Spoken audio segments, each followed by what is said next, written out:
Hello students, आज के इस वीडियो में हम डिस्कस करने वाले हैं ज़ीमान इफ़ेक्ट के बारे में। ज़ीमान इफ़ेक्ट क्या होता है और कितने टाइप का होता है, फिर हम इसकी स्प्लिटिंग के लिए जो भी हमारा डेरिवेशंस आएगा उस डेरिवेशन की हम बात करेंगे। फिलहाल हम देखते हैं ज़ीमान इफ़ेक्ट होता क्या है। तो ये जब भी हम कोई भी एटम होता है, जब भी किसी एटम को यदि हम प्लेस्ड कर देते हैं एक्सटर्नल मैग्नेटिक फील्ड में, और ये मैग्नेटिक फील्ड टू टाइप से लगाया जाता है। एक तो होता है आपका हैवी मैग्नेटिक फील्ड और एक होता है आपका वीक मैग्नेटिक फील्ड। तो जब भी किसी एटम को इन हैवी मैग्नेटिक फील्ड अपन रख देते हैं, तो हैवी मैग्नेटिक फील्ड रखे जाने पर जो उसकी स्पेक्ट्रल लाइंस होती है वो जो मोर देन 3 या लेस देन 3, मतलब 3 या 3 से ज़्यादा कंपोनेंट्स में डिवाइड हो जाती है।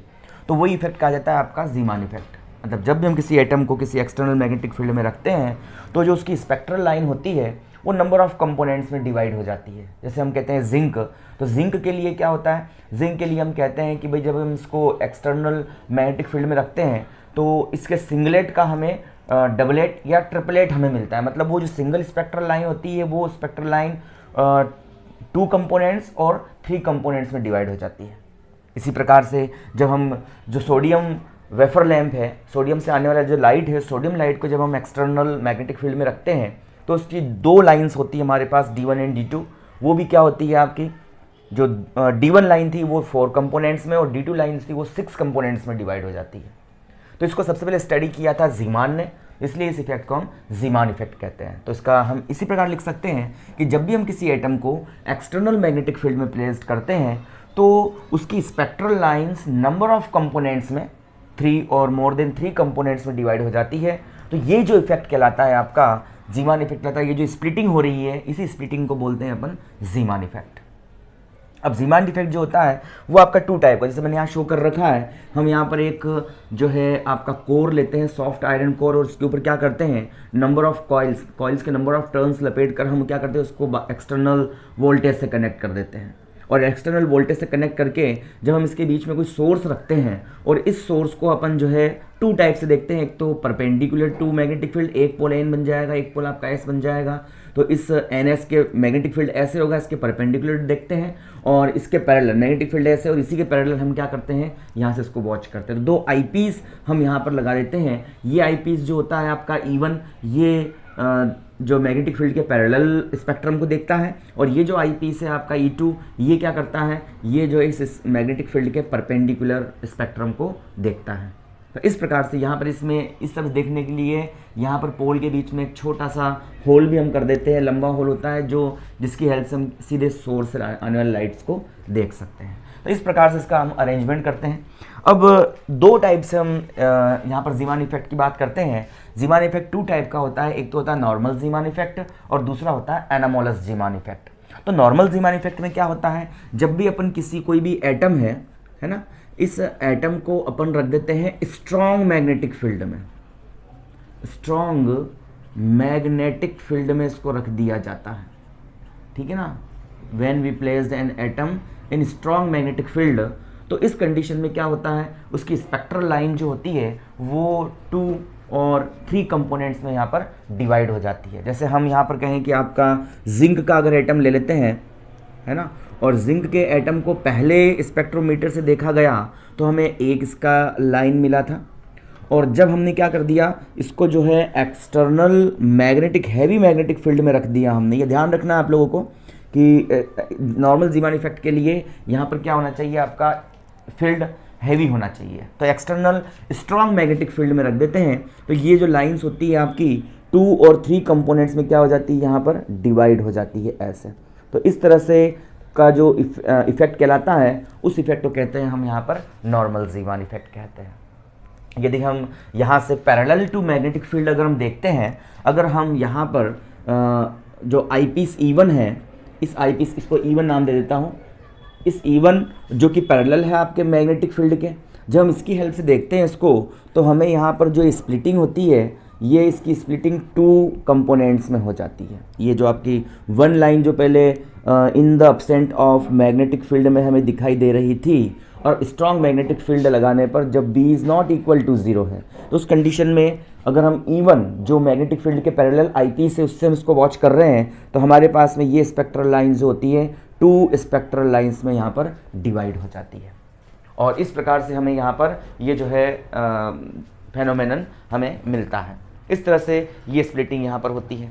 इसी प्रकार से अगर हम यहाँ पर ये कहें कि यहाँ से जब हम इसको नाम दे देते हैं अपन सिग्मा, इसको नाम दे दिया जाता है, ये आपकी सिग्मा लाइंस होती है, इनको नाम दे दिया गया है सिग्मा, ठीक है, सिग्मा 1 एंड सिग्मा 2, है ना। और इसकी जो यहाँ पर हम ये स्पेक्ट्रल लाइन ही 2 स्पेक्ट्रल लाइन में यहाँ पर डिवाइड हो जाती है।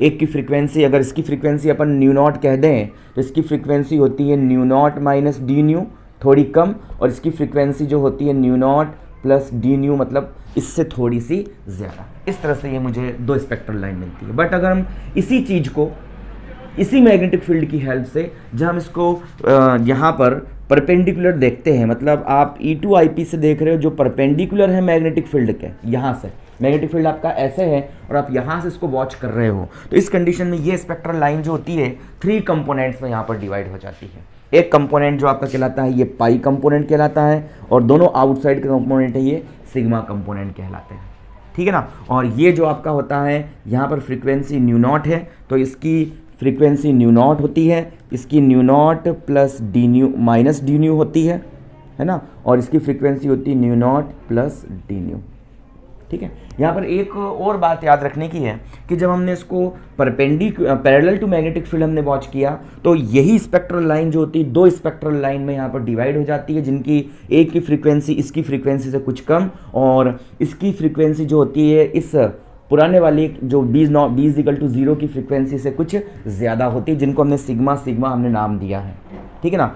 इस वाले में हमको ओरिजिनल लाइन जो होती है, जो ओरिजिनल जो आपकी लाइन थी ये वाली, है ना, ओरिजिनल लाइन जो होती है कैसी होती है, यहाँ पर एब्सेंट होती है, ओरिजिनल लाइन हमें यहाँ पर दिखाई नहीं देती है, एक चीज़ ये। और दूसरा, इन दोनों लाइट्स को हम देखते हैं तो ये आपकी कैसी होती है, ये आपकी जो होती है स्फेरिकल प्लेन पोलराइज्ड होती है, या हम यहाँ पर ये भी कह सकते हैं कि ये सर्कुलर प्लेन पोलराइज्ड होती है। ये जो लाइट हम देखते हैं ये कैसी होती है आपकी, ये अनपोलराइज्ड लाइट थी आपकी पहले वाली, बट हमने मैग्नेटिक फील्ड लगाया तो ओरिजिनल लाइन तो एब्सेंट हो जाती है, और 2 लाइन्स हमें मिलती है जिसकी frequency nu naught minus D nu और nu naught plus d nu के इक्वल होती है। और ये लाइन अगर देखी जाती है with the help of Nicol prism check करता है कि लाइट आपका पोलराइज है कि नहीं है, या पोलराइड की हेल्प से जब हम उसको चेक करते हैं तो ये क्या होती है आपकी सर्कुलर पोलराइज्ड लाइट यहाँ पर मिलती है। सर्कुलर पोलराइज्ड लाइट होता है, प्लेन पोलराइज्ड लाइट होता है, इसको आप लास्ट क्लासेस में फर्स्ट ईयर में आप इसको पढ़ चुके हैं ऑप्टिक्स में, तो ये लाइट आपका सर्कुलरली पोलराइज्ड लाइट होता है। बट अगर हम जब इसको परपेंडिकुलर टू मैग्नेटिक फील्ड हम इसको देखते हैं E2 की हेल्प से, तो हमारे पास में जो स्पेक्ट्रम मिलता है उस स्पेक्ट्रम में क्या होता है, ओरिजिनल लाइन तो प्रेजेंट होती है, और इसके पहले वाली frequency nu naught minus new, बाद वाली फ्रीक्वेंसी न्यू नॉट से कुछ ज़्यादा हमें मिलती है, और साथ ही साथ ये तीनों लाइंस जो होती है ये आपकी जो होती है प्लेन पोलराइज्ड होती है, प्लेन पोलराइज्ड, ये आपका लाइट यहाँ पर मुझे मिलता है। तो ये लाइट कैसी होती है, प्लेन पोलराइज्ड होती है, और ये लाइट आपका सर्कुलरली पोलराइज्ड होती है। तो इस प्रकार से मुझे इफेक्ट यहाँ पर मिलता है। तो यहाँ पर नॉर्मल जीमान इफेक्ट क्या कहेंगे कि जब हम किसी एटम को स्ट्रॉन्ग मैग्नेटिक फील्ड में रख देते हैं तो आपका एटम के स्पेक्ट्रम 2 और 3 कंपोनेंट्स में, मतलब लेस देन 3 या 3, इससे ज़्यादा नहीं, तो 2 और 3 कंपोनेंट्स में यहाँ पर डिस्ट्रीब्यूट हो जाते हैं, डिवाइड हो जाते हैं, तो ये इफेक्ट कहलाता है आपका normal Zeeman effect. Normal Zeeman effect में अगर हम पैरेलल देखते हैं, मैग्नेटिक फील्ड के पैरेलल देखते हैं, तो हमें 2 लाइंस मिलती है जो सर्कुलरली पोलराइज्ड होती है, और अगर हम इसी को अगर परपेंडिकुलर टू मैग्नेटिक फील्ड देखें तो यहाँ पर आपका जो हमें स्पेक्ट्रम मिलता है वो स्पेक्ट्रम प्लेन पोलराइज्ड होता है, जिसमें जो एक्चुअल जो लाइन होती है मिडिल लाइन वो यहाँ पर प्रेजेंट होती है, बट यहाँ पर भी वो कैसी हो जाती है, प्लेन पोलराइज्ड हो जाती है। इसी प्रकार से होता है हमारे पास एनामोलस जीमान इफेक्ट। तो एनामोलस जीमान इफेक्ट में क्या होता है, एनामोलस जीमान इफेक्ट में जब भी अपन किसी एटम को यहाँ पर प्लेस तो करते हैं, बट एटम को प्लेस किया जाता है वीक मैग्नेटिक फील्ड में, है ना, वीक मैग्नेटिक फील्ड होता है। यहाँ पर आपको ध्यान रखना है, एनामोलस जीमान इफेक्ट जब भी अपन यहाँ पर लेंगे तो हमें वीक मैग्नेटिक फील्ड चाहिएगा। तो जब वीक मैग्नेटिक फील्ड में रख देते हैं तो यहाँ पर इसके जो स्पेक्ट्रल लाइन जो होती है वो है ग्रेटर देन 3 कंपोनेंट्स में क्या हो जाती है, डिवाइड हो जाती है। 3 से ज़्यादा कंपोनेंट्स हमें मिलते हैं यहाँ पर। जब भी किसी एटम को हम वीक मैग्नेटिक फील्ड में प्लेस्ड करते हैं तो उस कंडीशन में जो स्पेक्ट्रम जो होता है वो मोर देन 3 स्पेक्ट्रल लाइंस में डिवाइड हो जाता है, सब डिवाइड हो जाता है, और इस प्रकार के इफेक्ट को बोलते हैं हम एनामोलस ज़ीमान इफेक्ट। जैसे हम अगर बात करें सोडियम की, हमने सोडियम के रूप में हम सोडियम वेफर लैम्प को यहाँ रख देते हैं, है ना। सोडियम वेफर लैम्प में जैसे कि हम जानते हैं कि हमारे पास में जो होती है 2 लाइंस यहाँ पर होती है सोडियम वेफर लैम्प की, ये होती है आपकी 1 लाइन होती है, इस लाइन को अपन क्या बोलते हैं, D1 लाइन कहते हैं। और दूसरा जो लाइन मिलती है मुझे यहाँ पर स्पेक्ट्रम जिसका देखते हैं ना अपन, without any applying external magnetic field, मतलब यहाँ पर मैंने अभी B बराबर क्या कर रखा है, 0 कर रखा है, ध्यान रखना है। तो सोडियम की हमें इसको स्ट्रॉन्ग स्पेक्ट्रोमीटर्स जब वॉच करते हैं तो हमें 2 लाइंस मिलती है D1 एंड D2, है ना। और इन दोनों की इस जो स्पेक्ट्रम रेंज जो होती है, एक की होती है 5890 एंगस्ट्रॉम, ये हम जानते हैं अच्छे से, 5890 एंगस्ट्रॉम, और इसकी जो होती है 5896 एंगस्ट्रॉम। 6 डिग्री का दोनों में डिफरेंस होता है, 6 एंगस्ट्रॉम का डिफरेंस होता है। तो इस प्रकार से 2 हमें D1 और D2 लाइन मिलती है, कब, जब मैग्नेटिक फील्ड नहीं लगाया है तब। बट जैसे हम इसको स्ट्रॉन्ग मैग्नेटिक फील्ड में रख देते हैं तो स्ट्रॉन्ग मैग्नेटिक फील्ड में रखे जाने पर होता क्या है कि ये जो आपका D1 होता है, ये D1 जो है ये यहाँ पर 4 कंपोनेंट्स में डिवाइड हो जाता है। हमें क्या होते हैं यहाँ पर 4 कंपोनेंट्स मिल जाते हैं यहाँ पर इसके, है ना। तो हो गए 4 कंपोनेंट, है ना। इसको अपन बोलते हैं सिग्मा, सिग्मा ये होते हैं आपके पाई एंड दिस इज पाई, ऐसे। तो एक स्पेक्ट्रल लाइन D1 वाली 4 कंपोनेंट्स में यहाँ पर डिवाइड हो जाती है। और इसी प्रकार से अगर हम बात करें D2 लाइन की इन अ वीक मैग्नेटिक फील्ड, तो वीक मैग्नेटिक फील्ड में ये जो D2 लाइन होती है ये आपकी 6 कंपोनेंट में डिवाइड हो जाती है, 1 2 दिस 3 एंड 4 5 एंड 6। हमें इसके 6 कंपोनेंट्स मुझे मिल जाते हैं। D2 लाइन 6 कंपोनेंट्स में डिवाइड हो जाती है और D1 लाइन जो होती है वो 4 कंपोनेंट्स में डिवाइड हो जाती है। इसको भी हम नाम दे देते हैं, तो ये आपकी सिग्मा, ये pi, this become sigma and this become two sigma. तो इस प्रकार का जो इफेक्ट होता है आपका, ये एनामोलस ज़ीमान इफेक्ट यहाँ पर कहलाता है। ठीक है, अब हम यहाँ पर क्यों इसको नॉर्मल कह रहे हैं, नॉर्मली हम इसलिए कह रहे हैं क्योंकि यहाँ पर इसको हम दोनों प्रकार से एक्सप्लेन कर सकते हैं। मतलब क्लासिकल थ्योरी से भी इसको एक्सप्लेन किया जा सकता है ना। भाई हम जानते हैं जब भी कोई चार्ज किसी मैग्नेटिक फील्ड में एंटर करता है तो लॉरेंज फोर्स लगता है उसके ऊपर, और जो भी हमने पढ़ा है मैग्नेटिज्म में, तो वो क्लासिकल थ्योरी, और क्लासिकल थ्योरी से इसको एक्सप्लेन कर सकते हैं। साथ ही साथ इसको हम क्वांटम मैकेनिक्स से भी एक्सप्लेन इसको किया जा सकता है। हम जो यहाँ पर इसका स्प्लिटिंग के लिए डेरिवेशन देखेंगे वो with respect to quantum mechanics देखेंगे। तो क्लासिकल मैकेनिक्स से भी इसको एक्सप्लेन किया जा सकता है नॉर्मल ज़ीमान इफेक्ट को, और क्वांटम मैकेनिक्स से भी एक्सप्लेन किया जा सकता है। बट आपका एनामोलस ज़ीमान इफेक्ट जो होता है वो only explained bye quantum mechanics. उसको यहाँ पर क्लासिकल मैकेनिक्स इस एनामोलस ज़ीमान इफेक्ट को यहाँ पर एक्सप्लेन नहीं कर सकती, तो इसको एक्सप्लेन करने के लिए हमें केवल क्वांटम मैकेनिक्स ही होती है। तो यहाँ पर उसी हेल्प से इसको अपन यहाँ पर सॉल्व कर सकते हैं, इसको एक्सप्लेन कर सकते हैं। तो इस प्रकार से ये जो पूरा एक्सप्लेनेशन है ये हमारे पास में होता है नॉर्मल ज़ीमान इफेक्ट का। अब हम यहाँ से इसके डेरिवेशन देख लेते हैं। तो नॉर्मल ज़ीमान इफेक्ट की हम जो ज़ीमान इफेक्ट की अपन यहाँ पर देख लेते हैं, तो ज़ीमान स्प्लिटिंग की हम यहाँ बात कर लेते हैं। ज़ीमान स्प्लिटिंग किस प्रकार से होती है, स्प्लिटिंग, ज़ीमान स्प्लिटिंग, ठीक है। तो यहाँ से इसको एक्सप्लेन करते हैं, और नॉर्मली हम नॉर्मल ज़ीमान इफेक्ट की बात करेंगे यहाँ पर, ठीक है ना। हम किसको एक्सप्लेन करेंगे यहाँ पर, नॉर्मल ज़ीमान इफेक्ट को ही हमारे सिलेबस के बेस पर जो है यहाँ पर अपन एक्सप्लेन करेंगे। तो नॉर्मल ज़ीमान इफेक्ट के लिए जैसे कि मैंने कहा है मुझे क्या चाहिएगा, स्ट्रॉन्ग मैग्नेटिक फील्ड चाहिएगा, और स्ट्रॉन्ग मैग्नेटिक फील्ड की हेल्प से हम क्या करते हैं, इस ज़ीमान स्प्लिटिंग को एक्सप्लेन कर सकते हैं। उसके लिए सबसे पहले हम देखते हैं भाई एटम होता है, भाई आपका एटम होता है, एटम में आपका न्यूक्लियस होता है, और उस न्यूक्लियस के सराउंड क्या करता रहता है, आपका इलेक्ट्रॉन जो होता है वो रिवॉल्व करता है। तो इलेक्ट्रॉन के पाथ को मैं कुछ इस प्रकार से यहाँ पर शो कर रहा हूँ, ऐसे इलेक्ट्रॉन जो होता है आपका रिवॉल्व करता है। इलेक्ट्रॉन यहाँ इस तरह से रिवॉल्व कर रहा है, इस डायरेक्शन में ऐसे रिवॉल्व कर रहा है, एंटी क्लॉकवाइज, ऐसे मैंने माना है इसको, और एंटी क्लॉकवाइज। तो इसका एक एंगुलर मोमेंटम होता है, और इसको अपन बोलते हैं जो है circular angular momentum, L vector से इसको रिप्रेजेंट करते हैं, हम जानते हैं, भाई जब भी कोई ऑब्जेक्ट अगर रोटेशन कर रहा है या रिवॉल्व कर रहा है तो उसका एंगुलर मोमेंटम होता है। तो ये इसका एंगुलर मोमेंटम होता है, स्पिन एंगुलर मोमेंटम, इसको अपन एल वेक्टर से रिप्रेजेंट यहाँ पर करते हैं।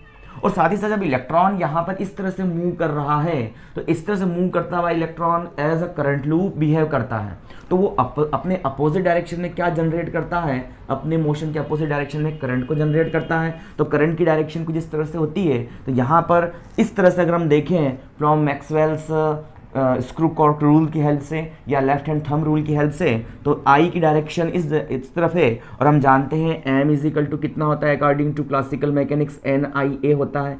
जो आई की डायरेक्शन होती है वही हम इस जो है इस एम की डायरेक्शन या ए वेक्टर की जो डायरेक्शन होती है वही इस एम की डायरेक्शन होती है। तो हम आई ऐसे घूम रहा है आपका, तो नीचे की तरफ यहाँ पर क्या बन जाता है, सिर्फ ये ऐसे परपेंडिकुलर यहाँ पर हमारे पास में ये एम वेक्टर जनरेट होता है। एम वेक्टर जो होता है आपका यहाँ पर ये क्या कहलाता है, ये कहलाता है आपका मैग्नेटिक डायपोल मोमेंटम।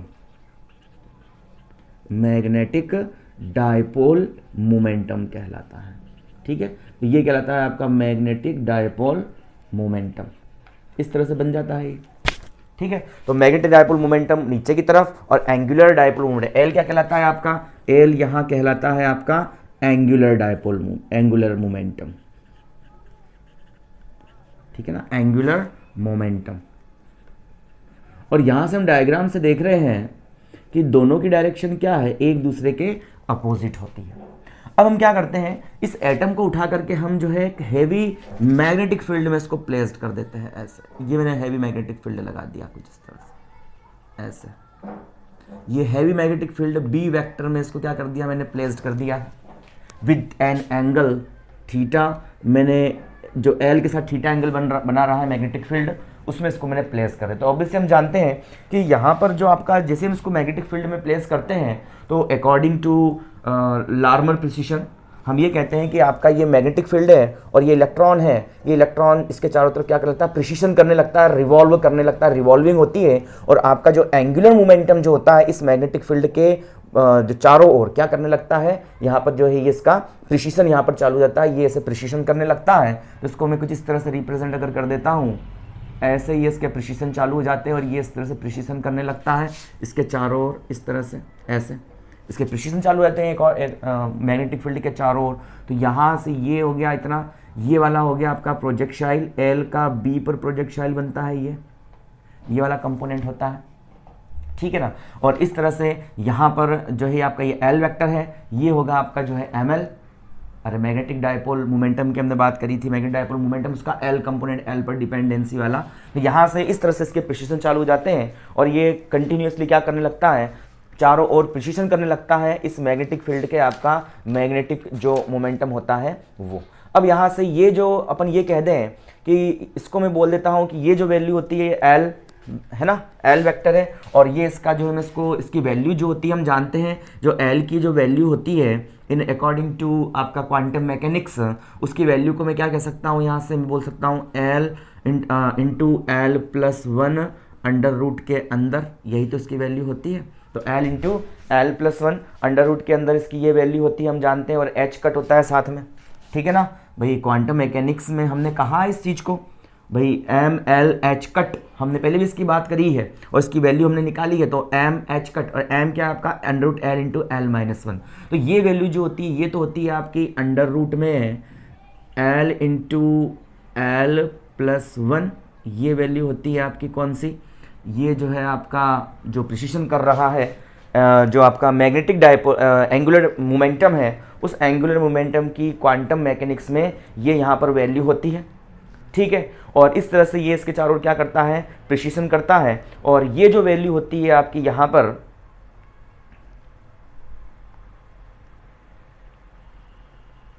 ये जो वैल्यू बन जाती है हमारे पास, ये वाली वैल्यू ये होती है आपकी एम एल की वैल्यू, ये वाली वैल्यू। हम पहले पढ़ चुके लार्मर प्रिसिशन में, इसको हमने डेरिवेशन यहाँ पर देखा था उसका। मैंने आपको एंगुलर मोमेंटम के बारे में बताया, तब मैंने कहा था ये एल और एल की क्वांटम मैकेनिक्स में वैल्यू ये होती है n√L/L+1 h कट, और ये जो आपका पॉइंट होता है ये हमारी ml की वैल्यू को शो करता है। l की डिफरेंट वैल्यू के लिए ml की भी डिफरेंट वैल्यू यहाँ पर होती है। हमने पूरा कर्व भी बनाया था वहाँ पर। तो ये आपका प्रोजेक्टाइल ये ml है और ये n√L/L+1 है। तो इस तरह से हम इसको यहाँ पर रिप्रेजेंट करते हैं। तो यहाँ पर हमने देखा कि जैसे इसको एक्सटर्नल मैग्नेटिक फील्ड में रख देते हैं, तो एक्सटर्नल मैग्नेटिक फील्ड में रखे जाने पर आपका जो एंगुलर मोमेंटम होता है वो इस मैग्नेटिक फील्ड के चारों ओर सराउंडिंग दिस रिवॉल्विंग करने लगता है और प्रिसिशन इसका करने लगता है, और प्रिसिशन यहाँ पर करता है। तो इस तरह से इसकी वैल्यू हमारे पास आती है। और हमने यहाँ पर पहले एक वैल्यू भी देखी थी, इसको इक्वेशन फर्स्ट नाम देके छोड़ देता हूँ मैं। हम एक वैल्यू जानते हैं कि m वेक्टर अपॉन में l वेक्टर, इसकी वैल्यू हम जानते हैं। यहाँ पर हमने लास्ट सेक्शंस में बात की थी इसकी। यहाँ पर इसकी वैल्यू होती है माइनस का e अपॉन में क्या होता है, ये 2m होता है। इसको अपन क्या बोलते हैं, ये कहलाता है आपका मैग्नेटिक जायरो मैग्नेटिक रेशियो, है ना। ये आपने लास्ट क्लासेस में भी इसको बहुत अच्छे से पढ़ा है। तो जायरो मैग्नेटिक रेशियो हमने लास्ट वाले सेक्शंस में भी कई बार बात की। तो ये जायरो मैग्नेटिक आपका रेशियो कहलाता है m वेक्टर अपॉन में l वेक्टर, इसको अपन यहाँ पर कहते हैं, है ना। और ये हम इक्वेशन नंबर इसको सेकंड नाम देके छोड़ देते हैं। अब जैसे ही हम यहाँ पर क्या करते हैं, इसको एटम को उठा करके एक्सटर्नल मैग्नेटिक फील्ड में रख देते हैं। तो हम जैसे कि जानते हैं जब भी किसी मैग्नेट को हम मैग्नेटिक फील्ड में रखते हैं तो मैग्नेटिक फील्ड क्या करता है, उस मैग्नेट को जो रोटेट करने की कोशिश करता है, उस कंडीशन में हम ये कह सकते हैं उसके अंदर एक पोटेंशियल एनर्जी यहाँ पर स्टोर हो जाती है। तो यहाँ पर अपन मैग्नेटिक पोटेंशियल एनर्जी की बात कर लें यूएम की, तो यूएम इज इक्वल टू हम जानते हैं ये कितना होता है, ये होता है आपका M B cos theta minus का एम बी कॉस थीटा, यही होता है। अरे भाई जब भी हमने यहाँ पर बात करी थी, जब भी जैसे अपन किसी मैग्नेट को किसी एक्सटर्नल या आपने कोई मैग्नेट लिया है और इस मैग्नेट को आपने सपोज करो ये मैग्नेटिक फील्ड था और आपने इस मैग्नेट को ऐसे रख दिया इस मैग्नेटिक फील्ड में कुछ इस तरह से, तो यहाँ पर इनके दोनों टर्मिनल्स पे क्या वर्क करने लगता है, इस तरह से जो है यहाँ पर वर्क करने लगता है क्या, एक टॉर्क वर्क करने लगता है, इसको रोटेट करने की कोशिश करता है। हम इसको थोड़ा सा डिस्प्लेस करते हैं विद एन एंगल थीटा, तो जितना वर्क हम करते हैं वो इसकी पोटेंशियल एनर्जी के रूप में कंजर्व हो जाता है। तो यहाँ पर हम उसी फार्मूले ले रहे हैं कि जो पोटेंशियल एनर्जी इसमें कंजर्व हो जाती है वो होती है माइनस का M B cos theta. Theta angle से जब इसको रोटेट कराएंगे तो उस कंडीशन में इसके अंदर जो पोटेंशियल एनर्जी स्टोर होगी वो यही होगी। इसी प्रकार से हमने एटम को रख दिया है, तो एटम भी एज अ बिहेव करता है, किसकी तरह बिहेव करता है, वो बिहेव करता है एज अ मैग्नेट बिहेव करता है, as a magnetic field behave करता है। तो उसके अंदर भी कोई ना कोई एनर्जी स्टोर होगी। तो यहाँ पर हम कहते हैं कि एनर्जी एटम को इसमें किसी भी एक्सटर्नल मैग्नेटिक फील्ड में रख दिए जाने पर उसके अंदर जो पोटेंशियल एनर्जी होगी वो हो जाएगी U B is equal to minus का M B cos of theta. अब हम यहाँ से यूज़ कर लें इक्वेशन नंबर 2 का, तो use equation number 2, second number का इक्वेशन का मैं इसमें यूज़ कर लेता हूँ और सेकेंड नंबर की इक्वेशन को इसमें यूज़ करके मैं इसे यहाँ पर लिख सकता हूँ यूज़ इक्वेशन सेकेंड। तो क्या लिख दूँ इसको मैं, ये आपका यू एम होगा और U M is equal to minus तो था ही सही, और यहाँ से मैं इस एम की वैल्यू निकाल लेता हूँ। तो ये बन जाएगा कितना, माइनस का ई अपॉन में 2m और साथ में कितना है एल, है ना, माइनस का ई अपॉन में 2m और साथ में ये आपका एल है ना, और साथ में क्या बन जाएगा, इसको मैग्नीट्यूड के रूप में ले लेता हूँ तो इसकी वेक्टर में हटा देता हूँ। तो यू एम बराबर माइनस का ई अपॉन में 2m, बाद में लास्ट में जाकर इसको कह देंगे कि ये एज ए वेक्टर क्वांटिटी है, बट नॉर्मली इसकी बात कर रहा हूँ तो रेशियो है, तो उसको मैं इस प्रकार से शो कर रहा हूँ, जारो मैग्नेटिक रेशियो है। तो रेशियो की कोई यहाँ पर कह सकते हैं कोई भी डायमेंशंस या हम कह सकते हैं कि डायरेक्शंस वगैरह नहीं लेते हैं अपन, तो ये रेशियो है एक तरह से। तो m अपॉन में l, तो e अपॉन में 2m और ये m की जगह m की वैल्यू रख दी l की टर्म्स में, और यहाँ साथ में कितना चल रहा है आपका b चल रहा है, ऐसा कैसा बचा हुआ है, और साथ में कितना बच गया आपका cos ऑफ थीटा। इसको हम सॉल्व करके लिख दे तो U M is equal to जो आपका बनेगा यहाँ से माइनस माइनस तो आपका प्लस बन जाने वाला है, और ये बन जाएगा e अपॉन में 2m into L B cos of theta. ये इक्वेशन नंबर 3 मेरे पास यहाँ बन जाती है। तो तीसरी इक्वेशन बना दी मैंने यहाँ से। इस तरह से हम थर्ड इक्वेशन को यहाँ पर लेके आ गए हैं। अब मैं इस कॉस थीटा की वैल्यू फाइंड आउट करना चाहता हूँ। तो इस कॉस थीटा की वैल्यू, ये यहाँ पर जो मैंने ये कही है, ये आपका ऑर्बिटल एंगुलर मोमेंटम कहते हैं इसको। कौन सा एंगुलर मोमेंटम है ये आपका ऑर्बिटल एंगुलर मोमेंटम है। और जो एल मैंने कहा यहाँ पर, वो एल क्या है आपका, ये ऑर्बिटल क्वांटम नंबर कहलाता है। और इसकी वैल्यू 0, 1, 2 जानते हैं हम अच्छे से इस चीज को, ठीक है ना। इसकी वैल्यू कितनी होती है, 0, 1, 2। और एम एल क्या है आपका यहाँ पर, ये मैग्नेटिक क्वांटम नंबर कहलाता है, जो एल की वैल्यू पर डिपेंड करता है। इसकी वैल्यू 2l+1 वैल्यूज होती है। एल बराबर 0 के लिए 1 वैल्यू होती है इसकी, एल बराबर 1 के लिए 3 वैल्यूज होती है इसकी, -1, 0, +1 कह चुके हैं इस चीज़ को पहले, तो वही चीज़ मैं यहाँ पर ले रहा हूँ। तो एल की एंगुलर ऑर्बिटल एंगुलर मोमेंटम कहलाता है, जिसकी क्वांटम मैकेनिक्स में ये वैल्यू होती है। एल ऑर्बिटल क्वांटम नंबर कहलाता है, जिसकी वैल्यू 0, 1, 2 होती है। यहाँ पर अब मैं इस इक्वेशन को यहाँ मैं देख रहा हूँ, यहाँ पर मैंने इसको रखा है और एम एल की वैल्यू इसके रेस्पेक्ट में निकालना चाह रहा हूँ। तो मैं कॉस थीटा की वैल्यू इस डायग्राम से निकालता हूँ। तो कॉस थीटा की वैल्यू यहाँ पर क्या होगी, इसको हम देख लेते हैं। तो यहाँ से सबसे पहले इस एल की वैल्यू को रख दूंगा, साथ में कॉस थीटा की वैल्यू भी निकाल दूं इसमें मैं। तो कॉस थीटा की आपकी वैल्यू क्या होगी उसको निकाल दूं। या इस वैल्यू को पहले मैं काम करता हूँ, यूज इक्वेशन फर्स्ट को इसमें यूज कर देता हूँ मैं। तो क्या बनेगा, UM that's is equal to E upon में 2M इंटू अंडर रूट में L into L+1 H cut है बिल्कुल, और साथ में कितना है B कॉस ऑफ थीटा। ये इक्वेशन 4 हो गई मेरे पास में। अब इस कॉस थीटा की वैल्यू निकाल लेता हूँ। तो फ्रॉम डायग्राम, इस डायग्राम की हेल्प से, है ना, हम यहाँ पर निकाल देते हैं। तो डायग्राम की हेल्प से मैं इस कॉस थीटा की वैल्यू निकाल देता हूँ। तो cos theta is equal to कितना बनेगा, ये आपका एंगल, तो ये हाइपोटेनियस, ये रहेगा आपका हाइपोटेनियस, ये रहेगा परपेंडिकुलर, और ये है आपका बेस। तो बेस अपॉन में क्या होता है आपका, हाइपोटेनियस होता है। तो बेस क्या है आपका, ml है, और हाइपोटेनियस क्या है आपका, अंडर रूट में L इंटू L+1। ये इतनी वैल्यू इसकी होती है हमारे पास में, ठीक है ना, under root L into L+1। ये वैल्यू होती है किसकी, आपकी यहाँ से जो है इसकी वैल्यू होती है, ml की वैल्यू होती है ये, ठीक है ना, ml upon under root L into L+1।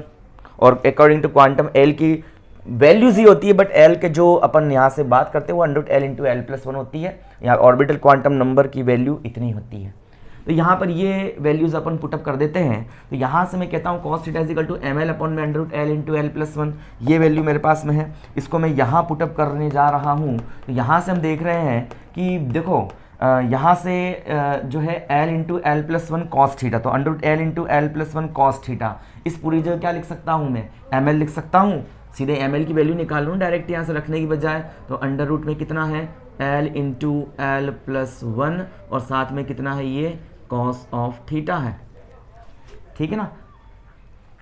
तो यहाँ से ये वैल्यू, अब हम इस वैल्यू को कहाँ ला के रख दें, इन इक्वेशन 4। इसमें यहाँ ध्यान देना, ये एच कट साथ में मत ले लेना भाई, ये तो इसकी quantum angular orbital angular momentum जिसकी वैल्यू इतनी आती है, बट इसकी जो लेंथ होती है वो under root L into L+1 पे डिपेंड करती है। और इसके रिस्पेक्ट में आपका ये ml बनता है, जिसको अपन यहाँ प्रोजेक्टाइल कह रहे हैं। यहाँ पर इसके रिस्पेक्ट में हम उसकी वैल्यू निकालते हैं। तो ये तो हम उसको वैल्यूज़ के रूप में कहते हैं, ऑर्बिटल क्वांटम एंगुलर मोमेंटम के रूप में कहते हैं। तो ध्यान रखना थोड़ा सा, यहाँ पर ml निकाल दिया, उस ml की वैल्यू को मैं यहाँ लाके पुटअप कर रहा हूँ। तो यहाँ से बन जाएगा मेरे पास UM, जो पोटेंशियल एनर्जी आएगी ये बनेगा E अपॉन में 2M एज इट इज़ है आपके पास में, ठीक है। और यहाँ से H कट को मैं लिख दूँ H अपॉन में 2 पाई लिख सकता हूँ, यही तो वैल्यू होती है H कट की। और साथ में कितना है आपका B भी मौजूद है, और साथ में ये बन जाएगा under root L into L+1 cos theta, under root L into L+1 cos theta, मतलब ये बन जाएगा आपका ml। ये आपका जो है यहाँ से सॉल्व कर लेते हैं। तो UM इज इक्वल टू कितना बनेगा, UM इज इक्वल टू बन जाएगा हमारे पास में, ये बन जाएगा EH अपॉन में 4πm, ये वैल्यू बन जाएगी। तो EH अपॉन में ये बन जाएगा 4πm, है ना। इसको एक ब्रैकेट में लिख देता हूँ, और साथ में कितना रहेगा, ये बन जाएगा B इंटू ml। ये equation number UM is equal to, एक चीज़ और लिख दूँ इसको मैं लिख देता हूँ μB और इंटू B ml, है ना। ये इक्वेशन नंबर हो गई आपकी 5, and this becomes to equation 6 where μB is equal to EH upon में 4πm, और इस क्वांटिटी को हम क्या बोलते हैं, इसको अपन बोलते हैं बोर मैग्नेट्रॉन। बोर मैग्नेट्रॉन ये भी एक रेशियो है, ठीक है ना, बोर ने दिया था उसको बोर मैग्नेट्रॉन इसको हम यहाँ पर कहते हैं, ठीक है ना। तो इस तरह से हम इसको यहाँ पर एक्सप्लेन करते हैं। भाई हम करना क्या चाह रहे हैं, हम यहाँ से जो है इसके लिए डेरिवेशन निकालना चाह रहे हैं, इसको हम स्प्लिटिंग जो हो रही है उस स्प्लिटिंग को यहाँ रिप्रेजेंट करना चाह रहे हैं। यहाँ से मैंने दो यहाँ से यूज़ किए हैं, एक तो आपका जायरोमैग्नेटिक रेशियो को यूज़ किया, साथ में बोर मैग्नेट्रॉन की क्वांटिटी मैंने यहाँ पर रखी है, दोनों ही आपके रेशियोज बनते हैं, ठीक है ना। अब यहाँ पर हम बात करते हैं, तो सबसे पहले हम बात करते हैं, ये तो हमारे पास निकल गए, दो इसके फार्मूलेज निकल गए। अब हम क्या कहते हैं कि यहाँ पर सबसे पहले केस फर्स्ट में बोलता हूँ कि इफ़ यदि आपका B इजिकल टू 0 है, यदि आपका एक्सटर्नल मैग्नेटिक फील्ड प्रेजेंट नहीं है, जब एक्सटर्नल मैग्नेटिक फील्ड प्रेजेंट नहीं है तो यहाँ पर भाई आपका जो इलेक्ट्रॉन होगा, भाई इलेक्ट्रॉन को एनर्जी मिलती है, वो लोअर स्टेट से हायर स्टेट में जाता है, फिर हायर स्टेट से लोअर स्टेट में लौट के आता है वो, है ना। तो लोअर स्टेट यहाँ से मैं बोल देता हूँ आपकी, ये इसको E2 कह दूँ और इसको मैं बोल दूँ E1 कह दूँ। तो जब ये अपर स्टेट से लोअर स्टेट में आएगा तो H0 का फोटोन क्या करेगा, यहाँ से इमिट करेगा। तो यहाँ से मैं कह सकता हूँ कि जो इमिटिंग इलेक्ट्रॉन की जो एनर्जी होगी H0, और ये कितनी हो जाएगी आपकी, ये बन जाएगी E1 माइनस E2 के इक्वल ही तो होगी, ऐसा मैं इसको कह देता हूँ। तो H0 is equal to E1 minus का E2, ये मेरे पास बन जाती है ना। या इसको मैं कह देता हूँ कि हम नॉर्मली बात करें तो E01 माइनस E02, ऐसा भी कह सकता हूँ उसको मैं, E01 माइनस का E02 ऐसा कह देता हूँ इसको। तो E01 माइनस E02, क्योंकि लो हायर एनर्जी स्टेट पे E01, तो ये इक्वेशन नंबर 7 हो जाती है मेरे पास में, ठीक है, इस तरह से। अब यदि मैं कहता हूँ कि आपका यदि एक्सटर्नल मैग्नेटिक फील्ड प्रेजेंट है ना, सेकेंड केस में मैं कहता हूँ कि if B is not equal to 0, और मतलब B प्रेजेंट है आपका। जब B प्रेजेंट होता है तो उस कंडीशन में क्या होता है, तो उस कंडीशन में यहाँ पर हम लिखते हैं टोटल एनर्जी की बात करें। टोटल एनर्जी कितनी होगी आपकी, एक तो होगी E0 ये होगी, और प्लस साथ में यहाँ से जो नेक्स्ट एनर्जी का जो फॉर्म आएगी वो कितनी आएगी, इसमें UM ही तो आएगी। अरे भाई मैंने कहा कि जब आपकी एनर्जी, जब B इज इक्वल टू 0 है, B प्रेजेंट नहीं है, तो अपर स्टेट से जब लोअर स्टेट में आपका इलेक्ट्रॉन ट्रांजिट करेगा तो उस कंडीशन में उसकी ये मेन एनर्जी यही होगी, E is equal to E0, ठीक है। मतलब कोई भी एक्स्ट्रा एनर्जी उसमें ऐड नहीं होगी। लेकिन जैसे हम इसको हैवी मैग्नेटिक फील्ड में रख देते हैं तो इसमें साथ में क्या बन जाता है आपका, कोई ना कोई पोटेंशियल इसमें स्टोर हो जाता है, इस एटम की कोई ना कोई पोटेंशियल एनर्जी भी होती है। तो टोटल एनर्जी जो बनती है हमारे पास वो बनती है E0 प्लस UM के इक्वल होती है, टोटल एनर्जी बनती है। तो इसकी फॉर्म में मैं उसको लिखने जा रहा हूँ अब। तो यहाँ से आपकी ऑब्वियस सी बात है, जब टोटल एनर्जी आपकी UM होती है तो अपर स्टेट की एनर्जी भी क्या होगी, तो अपर स्टेट की जो एनर्जी यहाँ से बनेगी हमारे पास में, उसको मैं लिख दूंगा E1 is equal to E01, ठीक है, और प्लस का कितना बनेगा आपका, ये बन जाएगा UM1, यही होगा मतलब अपर स्टेट के लिए। और लोअर स्टेट के लिए इसी इक्वेशन को मैं यूज़ कर देता हूँ। तो लोअर स्टेट के लिए एक तो खुद की एनर्जी अपनी खुद की होगी उसकी, साथ ही साथ ये पोटेंशियल एनर्जी भी इसमें स्टोर है, तो UM2, ठीक है। आया इक्वेशन समझ में ये? भाई मैं कह रहा हूँ B इज इक्वल टू 0 है, मतलब कोई एक्सटर्नल फील्ड प्रेजेंट नहीं है, तो उसकी टोटल एनर्जी क्या होगी, टोटल एनर्जी जो होगी इमिट होने वाले फोटोन की वो H0 इज इक्वल टू कितनी होगी आपकी, E01 माइनस E02 के इक्वल होगी। बट जैसे मैं एक्सटर्नल फील्ड इस पर अप्लाई कर देता हूँ तो एक्सटर्नल फील्ड अप्लाई करने से क्या होता है, एक्सटर्नल फील्ड अप्लाई करने से इसका खुद का मैग्नेटिक फील्ड तो होता ही होता है, मतलब खुद की एनर्जी तो इसकी रहेगी, बट इसमें जो ये पोटेंशियल एनर्जी हमने निकाल रखी है इस मैग्नेटिक फील्ड के कारण से वो स्टोर हो जाएगी। तो टोटल एनर्जी इन दोनों के एडिशन की इक्वल होगी। तो मैं फर्स्ट लेवल के लिए लिख रहा हूँ E1 इज इक्वल टू इतना और E2 इज इक्वल टू इतना। अब इलेक्ट्रॉन आपका ट्रांजिट कर रहा है और अपर स्टेट से लोअर स्टेट में यहाँ पर ट्रांजिट कर रहा है। तो जब ट्रांजिट वो करेगा तो वो H nu is equal to कितना लिख दूंगा मैं इसको अब, तो E1 माइनस E2, यही तो होगा आपका जो एनर्जी ऑफ फोटोन। अब वो न्यू नॉट एनर्जी का फोटोन नहीं निकलेगा, अब फोटोन की जो एनर्जी होगी कुछ डिफरेंट होगी, इसको मैं बोल देता हूँ उसकी फ्रीक्वेंसी कितनी है, न्यू है यहाँ पर। इस वैल्यू को मैं यहाँ पुटअप कर रहा हूँ तो H nu that's is equal to कितना बनेगा आपका, इसमें से इसको सब्ट्रैक्ट करूँगा तो E01 माइनस का E02, इसको साथ साथ लिख दिया मैंने, और प्लस इसकी भी एनर्जी को मैं सब्ट्रैक्ट करूँगा तो ये बन जाएगा um1 माइनस का um2, यही तो होगा हमारे पास में। और E01 माइनस E02 किसके इक्वल है, तो यूज़ इक्वेशन नंबर 7, है ना। मैं इसमें इक्वेशन 7 को यूज़ कर देता हूँ, तो use equation number 7, H new तो आपका था ही सही, और यहाँ से ये कितना हो गया आपका E01 minus E02 H new not के इक्वल है। कब, जब मैग्नेटिक फील्ड प्रेजेंट नहीं था, मैंने इसकी वैल्यू निकाली थी, है ना, और साथ में प्लस का। अब हम बात करते हैं इस UM की, तो UM1 की वैल्यू रख रहा हूँ और UM2 की वैल्यू रख रहा हूँ मैं। अब देखो यहाँ से 1 2 होने से इस म्यू बी बोर मैग्नेटॉन को निश्चित क्वांटिटी है, फिक्स क्वांटिटी, इस पर कोई इफेक्ट होगा नहीं। बी जो है आपका, ये भी क्या है, यहाँ से आपकी फिक्स क्वांटिटी है, इस पर भी कोई इफेक्ट यहाँ पर होगा नहीं। तो इस कंडीशन में क्या हो जाएगा आपका, यहाँ पर इस कंडीशन में हम ये लिख देंगे कि आपका जो रहेगा यहाँ से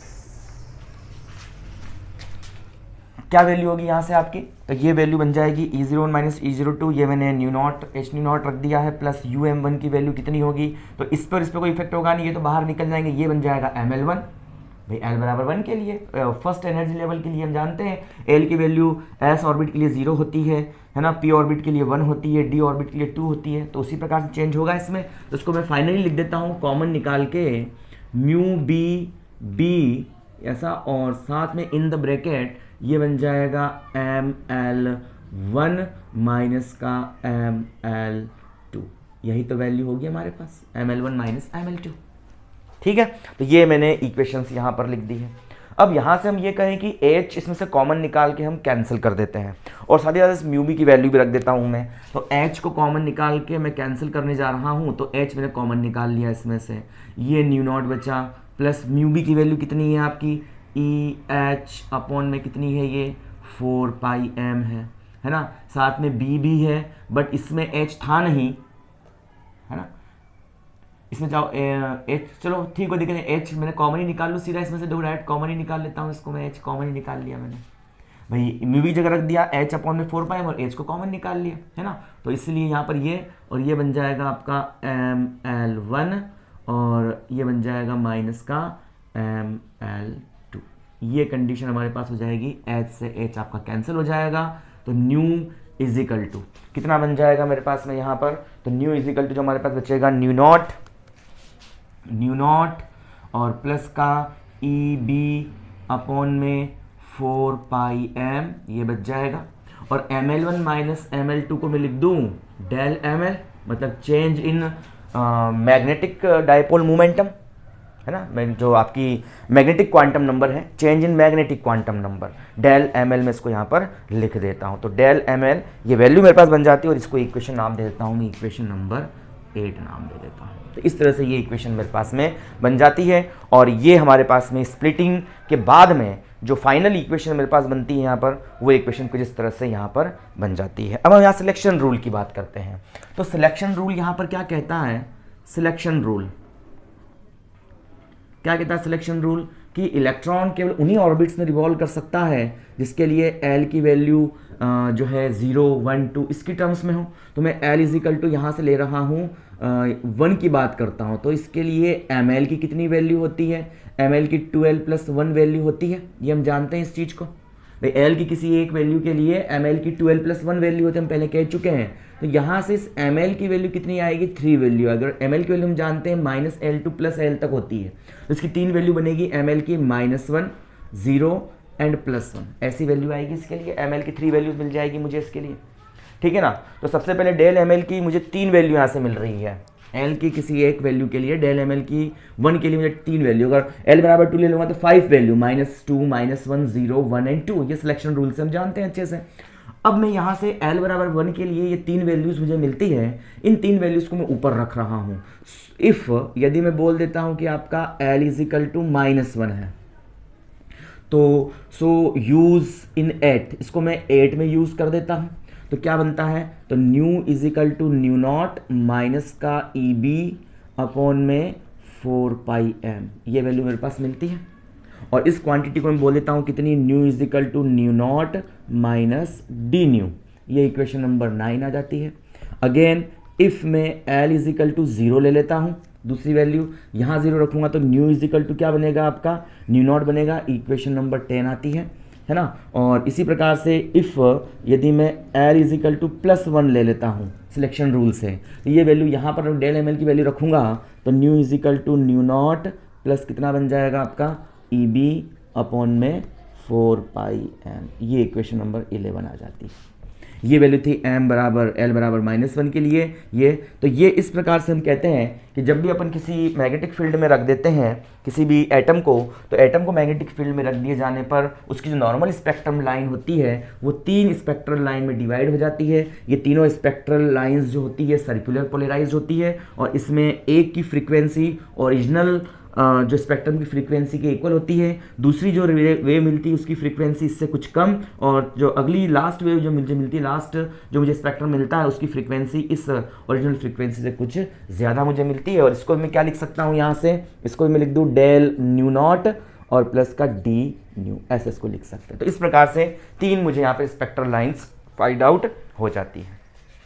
ठीक है, अब हम यहाँ पर क्या करें, यहाँ पर हम जो है इसको स्प्लिटिंग की बात करते हैं। इसके भाई किस तरह से ट्रांजेक्शन्स, पॉसिबल ट्रांजेक्शन्स क्या क्या होंगे उनको हम डिस्कस कर लेते हैं। यहाँ पर इसको मैं साफ कर देता हूँ यहाँ पर, और पॉसिबल ट्रांजेक्शन्स क्या क्या होंगे उनको हम डिस्कस कर लेते हैं। तो पॉसिबल ट्रांजेक्शन्स के लिए क्या क्या कंडीशंस बनेगी, तो सबसे पहले मैं कहता हूँ कि भाई हम L बराबर 1 और L बराबर 2 की बात कर लेते हैं। पहले ये मैं L बराबर आपका ले लेता हूँ यहाँ से 1, L बराबर 1, और यहाँ से मैं बोल देता हूँ इसको L बराबर कितना है आपका 2 है।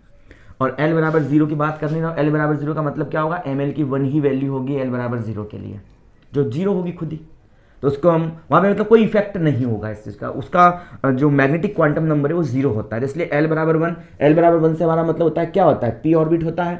L बराबर 1 से 2 से हमारा क्या मतलब होता है, d ऑर्बिट। और L बराबर 0 का मतलब क्या होता है, हमारे पास में s ऑर्बिटल होता है। ठीक है ना। अब यहाँ से इसको स्प्लिटिंग अपन करते हैं, तो स्प्लिटिंग में क्या होता है, जैसे इसको मैं एक्सटर्नल मैग्नेटिक फील्ड, ये मैंने B इज इक्वल टू 0 कर रखा है आपका, तब ये कंडीशन है। जैसे इसको एक्सटर्नल मैग्नेटिक फील्ड में मैं रखूंगा तो आपका यहाँ से देखो L बराबर 1 के लिए कितनी -1 0 +1 वैल्यूज थी, तो ये कुछ इस तरह से इसकी स्प्लिटिंग हो जाएगी यहाँ पर, ऐसे है ना। इसको हम भरी चाहो तो अलग कलर से इसको मैं शो कर देता हूँ यहाँ आप लोगों के लिए। तो यहाँ पर ये इसकी स्प्लिटिंग कुछ इस तरह से हो जाएगी आपकी, ऐसे, ठीक है। और दूसरा इसकी स्प्लिटिंग यहाँ से ऐसे, और यहाँ से भी ये इसकी स्प्लिटिंग कुछ ऐसे हो जाएगी, है ना। इसकी वैल्यू क्या होगी, न्यू नॉट, है ना। ये न्यू नॉट बनेगा आपका, इसकी वैल्यू क्या होगी, न्यू नॉट, मतलब ये बनेगा आपका कब, न्यू नॉट मतलब वो L बराबर 0 के लिए, तो ये L बराबर 0 के लिए है ना।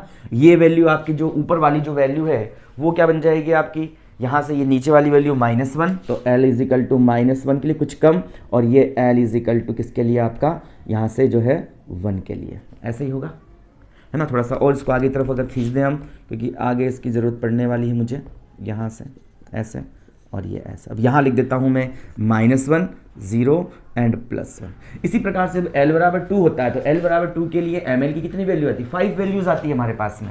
तो 5 वैल्यूज़ के लिए एक तो खुद ये आपका मिडिल लाइन होगी, ठीक है ना। ये आपकी लाइन हो गई एक इधर, ये लाइन हो गई एक इधर, ये लाइन हो गई एक इधर, और ये लाइन हो गई एक इधर, इस तरह से, ठीक है ना। तो इस तरह से इसकी स्प्लिटिंग हो जाती है, यहाँ से ये स्प्लिटिंग हो चुकी है ना, यहाँ से और ये यहाँ से, ऐसे हो गई 5 लाइन्स, 1 2 3 4 5। ये L बराबर 0 के लिए है, ये -2 है, ये -1 है, ये 1 है, एंड दिस बिकम्स टू 2 है।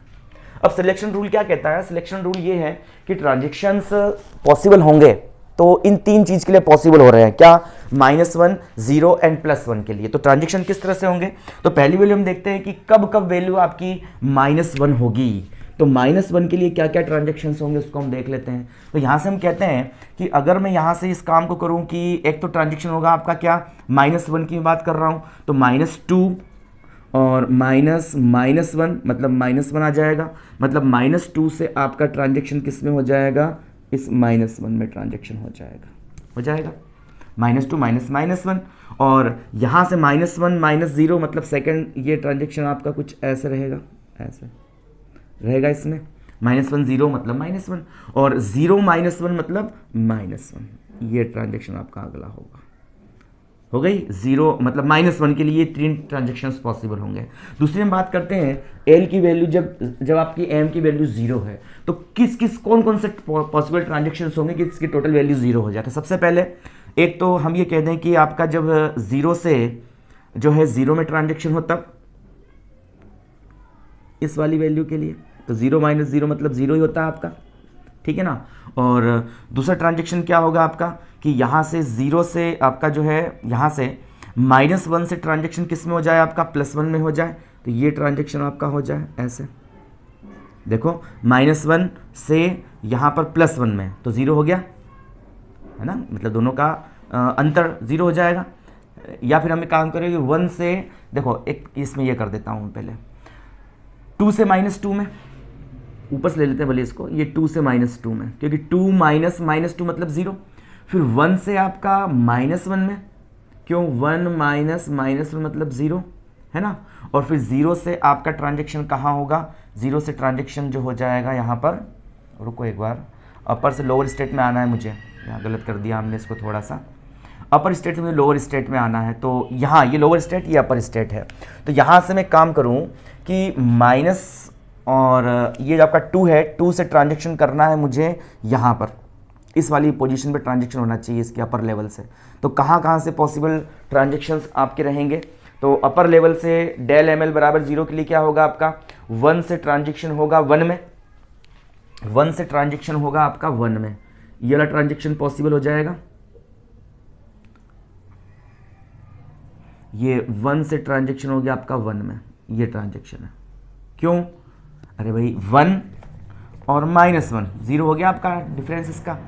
फिर 0 से पॉसिबल ट्रांजेक्शन होगा 0 में, ठीक है ना। और फिर क्या पॉसिबल ट्रांजेक्शन रहेंगे, तो -1 से ट्रांजेक्शन हो जाएगा आपका -1 में, आ गया समझ में, क्यों, क्योंकि -1 माइनस और माइनस का 1, तो -1 + 1 मतलब 0, तो ये ट्रांजेक्शन होंगे।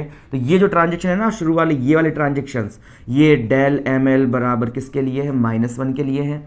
ये जो 3 ट्रांजेक्शन मैंने यहाँ शो किए हैं, ये वाले ट्रांजेक्शन्स, 3 ट्रांजेक्शन्स ये वाले, ये डेल ML बराबर -1 के लिए है, ये जो होंगे डेल ML = किसके लिए, 0 के लिए होंगे। और बाकी के ट्रांजेक्शन कौन सा बचता है, 1 बचता है, तो डिफरेंस हमारा 1 होना चाहिए। ये अपर स्टेट है, इस अपर स्टेट से लोअर स्टेट में किस वाले ट्रांजेक्शन के लिए इसकी वैल्यू 0 होगी, तो जब आपका ट्रांजेक्शन होगा कहाँ से, 0 से 1 में होगा। भाई मैं यहाँ से बात कर रहा हूँ, यहाँ से 0 से 1 में, तो 1 - 0 वो वाली कंडीशन है ना। तो यहाँ से 0 से 1 में बता दिया, देखो मैंने ये रहा 0 से 1 में हुआ, -1 से इसमें हुआ। अब हम +1 की बात कर रहे हैं, तो +1 के लिए ट्रांजेक्शन्स कौन कौन से पॉसिबल होंगे उनको हम देख लेते हैं। तो +1 के लिए ट्रांजेक्शन एक तो आपका 2 से 1 में होगा, है ना। फिर आपका 1 से 0 में होगा, देखो 2 से, ये +1 के लिए 2 से ट्रांजेक्शन हो गया आपका इसके +1 में, ये हो गया ट्रांजेक्शन पहला, क्यों, क्योंकि अगर मैं लिखूंगा 2 - 1 = +1, तो पहला ट्रांजेक्शन। फिर 1 से ट्रांजेक्शन किस में हो जाए आपका, 0 में हो जाए, ये 0 में ट्रांजेक्शन हो गया आपका, क्योंकि 1 - 0 = 1 हो जाएगा। फिर आपका जो है 0 से यहाँ पर ट्रांजेक्शन हो जाए किसके अंदर, तो 0 से आपका ट्रांजेक्शन हो जाए -1 के अंदर, क्यों, क्योंकि 0 माइनस और क्या है ये -1, तो माइनस मतलब +1 हो जाता है। तो ये जो वैल्यू आती है आपकी, ये डेल ML = +1 के लिए कंडीशन आती है, और ये पॉसिबल ट्रांजेक्शन्स आपके होंगे। चाहो तो आप थोड़ा सा दूरी बना सकते हो इसको, है ना, ये थोड़ा सा डिफरेंस है, यहाँ से ध्यान रखना।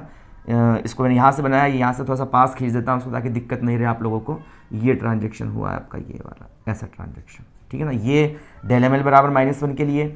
ये जो ट्रांजेक्शन आपको मिल रहा है, ये तीनों ये मिल रहे हैं डेल ML बराबर 0 के लिए। 1 से आपका 1 - 1, फिर 0 और फिर -1 और माइनस मतलब +1 0, और फिर ये +2 से -1 मतलब 1, फिर ये 1 से 1 - 0 मतलब 1, फिर 0 से आपका -1 मतलब 1। तो डेल ML बराबर +1 के लिए, ये 0 के लिए, ये इसके लिए। तो इस प्रकार से ट्रांजेक्शन आपके पॉसिबल्स होंगे, और ये था आपका ज़ीमान स्प्लिटिंग, ज़ीमान इफेक्ट।